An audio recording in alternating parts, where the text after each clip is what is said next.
In section 2.8, we're still talking about functions, but we're talking about combinations of functions, the different ways that we can combine two functions. We can use the regular arithmetic operations like plus, minus, multiply, divide, but then there's also a new combination or a new function that we can use called a composition, a new operation called a composition. With functions f and g, anytime we want to use the regular definitions of these operations, if you want to do, for example, f plus g of x, that's the same thing as just taking everything in f of x and adding it to everything in g of x. You'll see that's similar for all three of the other basic operations. For example, f times g of x, that's the same thing as just taking everything in f and multiplying it by everything in g. So, for example, if we have f of x here, g of x here, and we want to find f plus g of x, all we need to do is take everything from f and add it to everything in g. So that's square root of 25 minus x squared plus 5. And then we'll try and combine anything that we can, right? So f plus g of x is equal to all of that stuff. If you have any like terms that you can combine, then you would do it. In this case, we have nothing that we can combine, so we're just done. Example 2, we have m, n, and p of x. We can color code those as well. M, n, and p. If we want to first find m minus n of negative 2, what we can do first is find m minus n of x, right? So that would be whatever m is minus whatever n is. Simplifying, we still don't have any way to combine any like terms here because the x minus 3 is blocked off in the absolute value bars. If we just wanted to find m minus n of x, we would be done. But in this case, it tells us to find m minus n of negative 2. That doesn't mean times negative 2. It means evaluate it when x is negative 2, right? M minus n of negative 2. Evaluate it when x is negative 2. So that's 4 times negative 2 minus absolute value, negative 2 minus 3. So that'd be negative 8 minus absolute value, negative 5.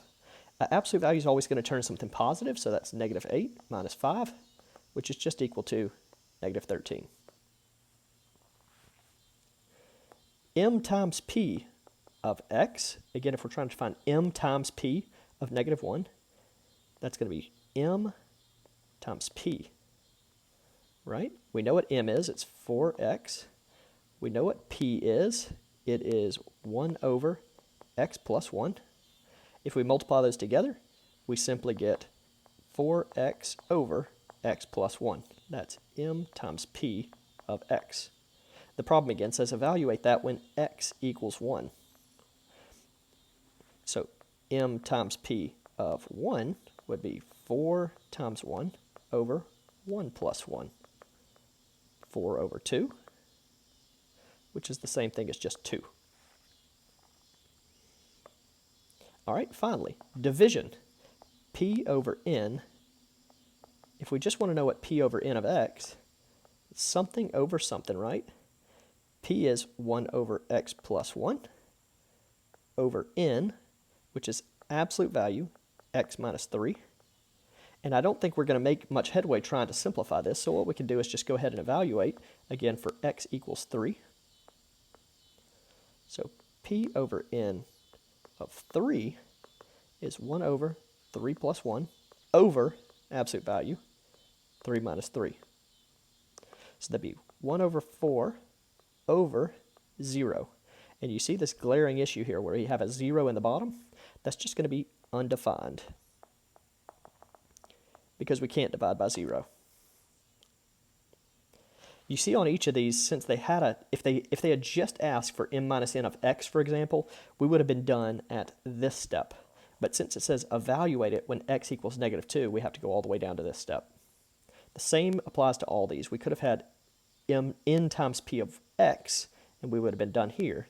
since it asked us to evaluate, we have to sub in our value for x and get that answer. All right, I urge you to pause your video and try and solve each of these on your own. G minus h of x, I have something minus something. Here that's 2x is g minus x squared minus 4x is h. I just distributed the negative in, so negative goes to both of those. You can combine like terms here. It does say to find the domain, write the domain of g minus h. So on this one, there's nothing to restrict that domain. You can go back and watch the video that just talks about domain if you'd like. No restrictions on this domain. It's going to go all the way from negative infinity to infinity. On the next color, g times k of x. Again, we have g times k. K is square root of x minus 1. When we simplify, there's no way to combine any like terms there. And so the domain, remember where you can go back and look at that video for domain. The only real restrictions that you're worried about is dividing by 0. There's no division here. There's no square root. And square rooting and negative. Since there's no square root, the domain just goes negative infinity to infinity. Here, there's no division. You're not worried about that. But anything less than 1 is going to cause you to square root a negative. And so the domain is everything from 1 to infinity, and actually need to alter that a little bit. It needs a bracket there because we can plug 1 in. Really what you could do is take your calculator and start plugging in numbers. If I plugged a 0 in here, it's going to tell me domain error. If I plugged in a 1 in there, it's going to give me an actual number answer, 0. If I plug a 2 in, it'll give you an answer. 3 in, it'll give you an answer. Any number from 1 up will give you a number. It may not be a pretty number, but it will give you a number. Anything below 1 is not going to give you a number at all. So really the key things for domain, you again can go back and watch the video, but for domain, you don't want to divide by 0. Don't divide by 0, and don't square root a negative number. You don't want to end up doing those two things. Those two things can restrict the domain. All right, this final example, k over h.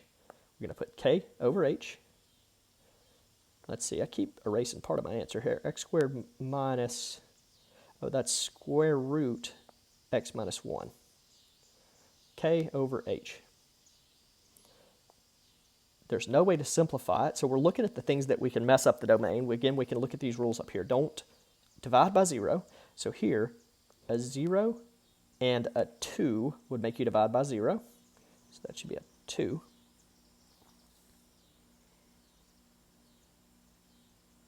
Oh, I'm sorry, that's supposed to be a 4. A 4, 0 and a 4 would make you divide by 0. Those are the two things that restrict the bottom. On the top, you don't want to square root a negative, so anything above 1 or equal to 1 is going to be fine. Anything less than 1 is going to be an issue. You could put that on a number line. I think that's the easiest way to look at this. So anything over 1, right? But not 4. Not 0, because 0 is back here also, right? So 0 is already out because it's not greater than 1. But 4 is greater than 1, but it makes the bottom 0. We got to throw it out. And so the domain, trying to describe that shaded region, should look like this. Everything from 1 to 4, not including the 4, and then everything from 4 to infinity. The next operation, all right, this is the big one. It's called composition. This one's going to look new. And the way that you notate that is with this open circle, F open circle G. That's F composed with G. That's the composition of F with G. And you see here, this is the easier way to think about that representation. F open circle G, or F composed with G, is the same thing as F, but sub G in for X, right? This is the same thing as F of X, but instead of X, we're putting in G of X. The domain is the next thing that we need to think about. So what we need to think about is we can't have anything that's restricted for G, first off. We can't have anything restricted for G, and we can't have anything that's restricted for the overall function. We'll see some examples of this. So if I've got some examples here for us to just think about. If we had f of x equals 2x minus 1, if I wanted to find f of 3, that'd be 2 times 3 minus 1, right? So that'd be 6 minus 1, that'd be 5. If I wanted to find f of x plus 1, I'd say 2x plus 1 minus 1, right? I'm just subbing in for x. This is a function that I've made up. So that'd be 2x plus 2 minus 1, which would be 2x plus 1. If I wanted f of g, that'd be 2 times g minus 1, right? Whatever's in the parentheses is what gets subbed in for x. Here are some examples. You do have an input-output thing, but I think it's easier to think about this not as a machine as much as the actual function that it is, the composition operation. So f of g of 6. On these, we can sort of work from right to left if we wanted to. So we can find g of 6. Do you agree with that? G of 6. G of 6 is the same thing as 6 minus 4, right? I'm looking at the g function, is equal to 2. So if g of 6 is equal to 2, then f of g of 6 is the same thing as f of 2, which is equal to 2 squared plus 2 times 2, which is 4 plus 4, which is 8. Again, you can pause your video here and see if you could solve the rest. G of f of negative 3. That's the same thing as g of, and I've got the f of negative 3 in there. You can simplify that to 3. All of this stuff in the parentheses right here is what I'm saying. This stuff evaluates to 3. And then g of 3, we're just subbing 3 into the g function to get negative 1. F of g of 0 on the next one. First, we're looking at g of 0, right? G of 0 is 0 minus 4, which is negative 4. F of negative 4 looks like that. And then when you simplify with your calculator, you just get 8. Same thing here, g of f of 5. You're always going right to left, so we're putting 5 into f, evaluating that, simplify. Then g of 35, we're subbing the 35 into g, and that's what we get for our final answer. For domain, again, we need to focus on what's inside, right? So this function, we're worried about its domain, and then we're worried about the overall domain. So on this first example, g of f of x, I need to sub a f in to g, whatever f is. I need to sub it in to the x for g. So that's 1 over, again, I'm just subbing in f of x for g, right? That's what f of x looks like. You can simplify. And then the domain, we're really worried about g as well, right? So we're worried about what's g. G can't be negative 4. G cannot, the x, I'm sorry, can't be negative 4 here. X cannot be negative 4.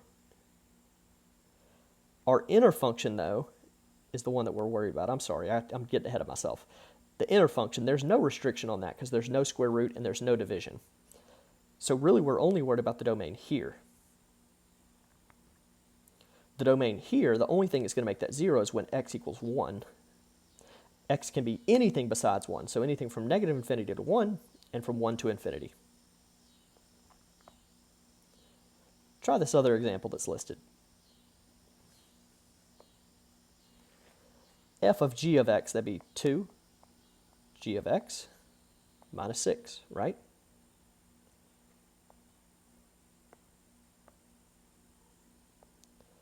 That's the same thing as 2.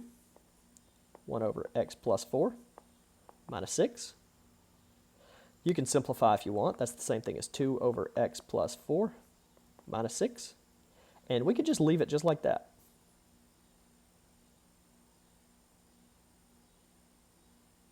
Now our domain, the only thing we're worried about is our inner function. So x can't be negative 4. X can't be negative 4. And our main function, which also x can't be negative 4, because that would make the bottom 0. So then the domain is just everything from negative infinity to negative 4, and then negative 4 to infinity. A union in between.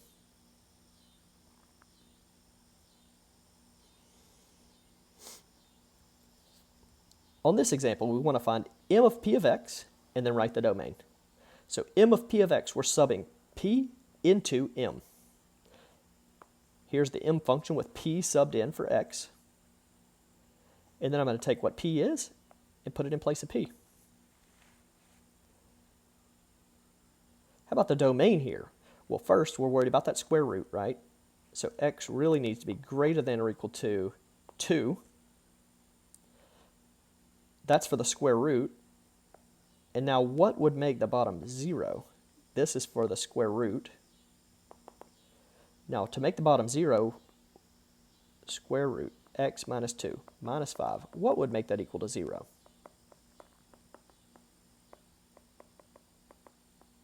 We could square both sides.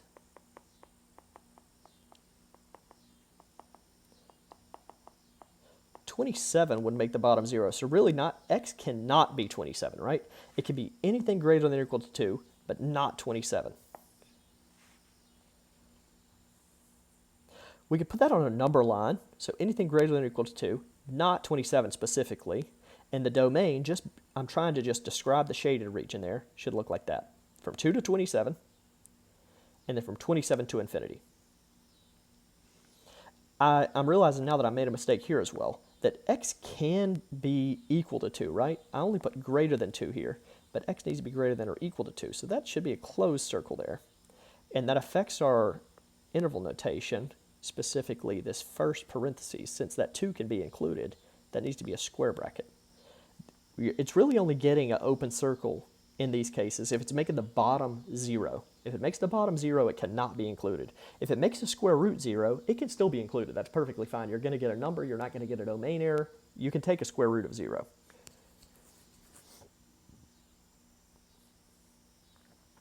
All right, estimating a function based on a graph. So you know if I wanted to find which one of these, this is f up here, and this is g down here. If I wanted to find, for example, just f of 1, I would go to 1, and I would look at my f function and say, oh, that value is 4. If I want to find g of 1, for example, I would go to 1 and find where g is. That's at -3. If I want to find f plus g of 1, that's the same thing as f of 1 plus g of 1. So that's the same thing as 4 plus -3, which is just 1. We can do the same thing with all of these. So f times g of 0. Here, I'll pick a different color here. F times g of 0. Here's where x is 0. F of 0 is 4. This f times g. G of 0 is -4.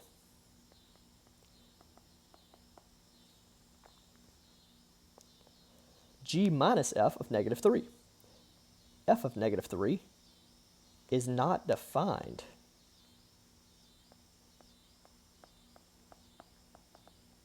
It's an open circle. G of -3 is -1. Since we have a minus, I need to include that minus -1. Undefined, if we ever have undefined, we're just going to call it undefined. We can't divide or multiply or add or subtract from undefined.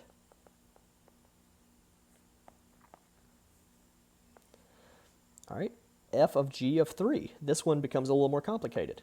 We need to think back about what a composition actually means. So if we sub in 3 for g first, f of g of 3, 1, 2, 3, is -1. So f of g of 3 is f of -1. F of -1 is 3. Try that next one, see if you can get it. We're looking first at f of 4. F of 4 is 0. So we're looking at g of 0. G of 0, that's here, is -4. This takes a lot of reverse thinking here. All right, last one. Again, take a second, see if you can get it. G of 1. G of 1 is -3. And f of -3 is an open circle, so undefined.